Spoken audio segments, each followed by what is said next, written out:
Everyone talks about the top 1%, but almost no one realizes how far the gap really goes. The jump from the top 25% to the top 1% isn't just about more money, it's about access to time, networks, and opportunities that multiply wealth. And understanding these thresholds reveals something most people completely miss about how wealth actually works in America. My name is Ivan, and I spend way too much time thinking about money, financial psychology, and why some people seem to effortlessly build wealth while others stay stuck in the same financial patterns for decades. If you want to try to get ahead of your neighbors quietly, then be sure to hit the thumbs up and do subscribe if this video is helpful for you. Here's the thing, most people get wrong about wealth brackets. They imagine climbing from the top 25% to the top 1% is like climbing a ladder where each rung requires the same effort. But that's not how the wealth distribution works at all. The ladder gets exponentially steeper as you climb, and the strategies that get you to the top 10% won't get you to the top 1%. Think about it like fitness levels. Being in better shape than 75% of people requires consistent habits, eating reasonably well, and exercising a few times per week. But being in the top 1% requires an entirely different approach: specialized training, nutrition optimization, and recovery protocols that most people never even consider. The same principle applies to wealth building. Let's break down what it actually takes to reach each wealth bracket in 2025 and more. Importantly, what these numbers really mean for how you live your life. Because here's what matters. It's not just about hitting arbitrary numbers. It's about understanding what changes at each level and how to design your financial life around those realities. Starting with the top 25%. To reach this bracket, you need a net worth between $340,000 and $500,000. Your household income sits around $95,000 annually. This tier includes teachers, engineers, nurses, people who work hard, save consistently, and are finally seeing progress in their accounts. Here's what's interesting about this level. You don't need a Wall Street salary or inheritance to get here, but you do need time and steady habits. This is the bracket where the compound interest machine is just starting to warm up. You've accumulated enough that your investments are generating noticeable returns. Maybe a few $100s monthly that reinforces you're on the right path. But here's the psychological reality at this level. Many people in the top 25% still feel one emergency away from slipping backwards. That car repair or medical bill could derail months of progress. This is why having an emergency fund of 3 to 6 months of expenses becomes critically important at this stage. You're building momentum, but you're not yet insulated from life's unexpected hits. The math here is straightforward. If you're consistently saving 12 to 20% of your income and investing it in broad index funds, you'll reach this bracket within 10 to 15 years depending on your starting point. The key isn't earning more necessarily, it's keeping more of what you earn and putting it to work in assets that compound. Now let's move up to the top 10%. Net worth jumps to between $970,000 and $1.9 million. Income rises above $173,000 annually. On paper, this group looks comfortable. Doctors, lawyers, executives with solid credentials and stable careers. But here's the catch that most people in this bracket discover. Much of their wealth sits in illiquid assets, homes and retirement accounts they can't easily access. A Census Bureau analysis found that home equity makes up 28% of household wealth. And when you include retirement savings, that number jumps to 62%. So while their spreadsheets say they're thriving, many don't feel wealthy. They're asset rich, but cash flow constrained. They're still working for liquidity, for breathing room, for the flexibility to make decisions without worrying about whether they can access their money. This creates a strange psychological tension, looking wealthy on paper while feeling stuck in practice. The lesson here is crucial. Net worth alone doesn't equal financial freedom. You need liquid assets that give you options, not just equity locked away in your house or a 401k you can't touch for decades. This is why building taxable investment accounts alongside retirement accounts becomes essential as you climb the wealth ladder. Moving up to the top 5%. Net worth ranges between $1.1 and $3 million. Income hits around $340,000 annually. This is where the psychology of money shifts dramatically. Income alone can't buy freedom anymore. People at this level start focusing obsessively on ownership, equity, investments, and assets that compound even when they're sleeping. Most people in this bracket are at least in their 40s or older. They've transitioned from pure accumulation mode to preservation mode. Their question changes from how do I earn more to how do I protect what I've built and make it last. They're thinking about tax efficiency, diversification across asset classes, and building systems that sustain wealth rather than just accumulating it. Here's what changes at this level. You have enough invested that market returns can add six figures to your net worth in a good year without you doing anything, but you also feel the volatility more intensely. Because when your portfolio drops 5%, that's $50,000 or more vanishing in a single day. This requires developing emotional discipline that goes beyond what's needed at lower wealth levels. The practical implication is this. At the top 5%, you need professional guidance, not because the math gets more complicated, but because the stakes get higher. Tax planning, estate planning, and asset protection become worth the cost because the potential savings or losses run into tens of thousands of dollars annually. Now, let's talk about the top 2%. Net worth ranges between $2.7 and $5 million.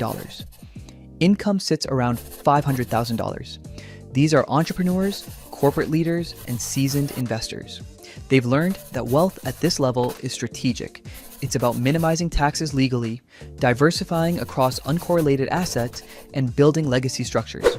But wealth also brings new challenges at this level. Decision fatigue becomes real. You're constantly evaluating opportunities, managing multiple income streams, and balancing growth against preservation. There's pressure to sustain what you built, both from yourself and from family members who now depend on your financial engine. Here's the shift that happens at this level. Your relationship with risk changes completely. You can afford to take calculated bets that could fail without destroying your financial security. That means you can invest in private deals, start businesses, or make concentrated bets in areas where you have expertise. But it also means you need frameworks for evaluating risk because mistakes at this level are expensive. The top 2% is where ambition meets stewardship. You're no longer just building wealth, you're managing ecosystems of assets and making decisions that will impact your family for generations. This requires shifting from pure growth mindset to balanced thinking about risk, return, and legacy. Finally, the top 1%. Net worth exceeds $11 to $13 million according to the Federal Reserve Bank of Richmond. Nearly 8 in 10 people at this level are self-made. But they didn't get here through wages. They got here through ownership. Businesses, real estate portfolios, or intellectual property that generates passive income at scale. At this stage, money truly works harder than you do. You've shifted from earning income to managing ecosystems of assets.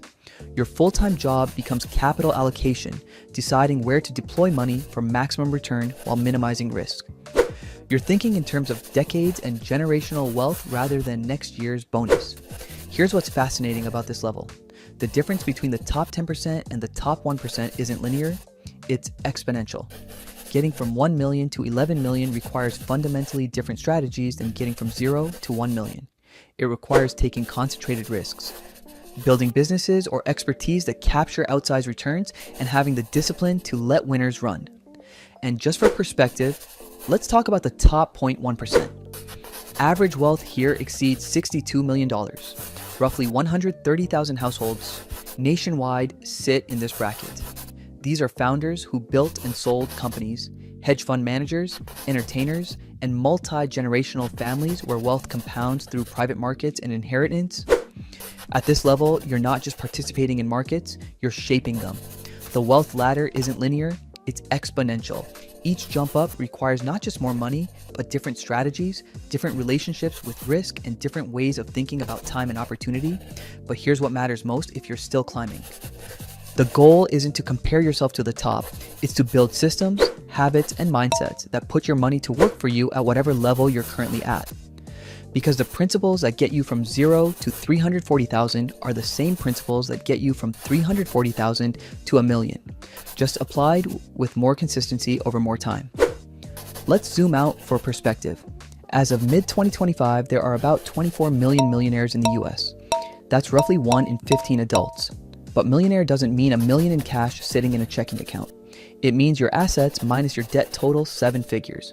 The US added nearly 300,000 new millionaires in 2024 alone, driven by compounding investments and rising home values. Here's what's fascinating about most millionaires. They don't rely on a single paycheck. They average 7 income streams: jobs, businesses, dividends, real estate, interest, royalties, and partnerships. Think of it like a table. The more legs it has, the sturdier it becomes. If one income stream slows down, others keep you steady. But before building multiple streams, you need stability. An emergency fund with 3 to 6 months of expenses in a high-yield savings account isn't glamorous, but it keeps your wealth engine running when life gets unpredictable. This is the foundation everything else builds on. Most millionaires aren't flashy. They're small business owners, professionals, dual income families quietly building over decades. The classic book, The Millionaire Next Door, found that most live below their means and value independence over status. A Ramsey Solutions study surveyed over 10,000 millionaires and found that 79% didn't inherit a dime. They built wealth through discipline, consistent savings, and smart investing over decades. The Rich Habits study found that 61% of self-made millionaires are small business owners. Wealth doesn't happen overnight. It grows quietly when you make calm, consistent decisions over the long term. The compound effect of good habits over decades beats any get-rich-quick scheme every single time. Here are 3 patterns I see across almost every wealthy person regardless of which bracket they're in. First, clarity before growth. They know where every dollar goes. They track their net worth like a business tracks revenue. You can't grow what you can't measure. Most start simple with one spreadsheet or app and quietly check in monthly. That awareness builds momentum over time. Second, equity mindset. They prioritize ownership. Companies, properties, ideas, they don't just trade time for income. They build assets that earn while they sleep. Wealth comes from equity, not just effort. This is the fundamental shift that separates the top 10% from the top 1%, moving from selling hours to building assets. Third, time leverage. They design systems, investments, automation, and teams that keep compounding even when they step away. They know time is the ultimate non-renewable asset. Every hour spent working for money is an hour not spent building systems that generate money automatically. Ultimately, the wealthiest people I've studied value options. The freedom to choose how they spend their time, who they work with, and what gives them energy. That's what real wealth looks like. Freedom, not just fortune. The numbers matter because they show you what's possible at each level, but the habits matter more because they're what actually get you there. Start where you are. Build systems that work for your current situation. And let compound interest do the heavy lifting over time.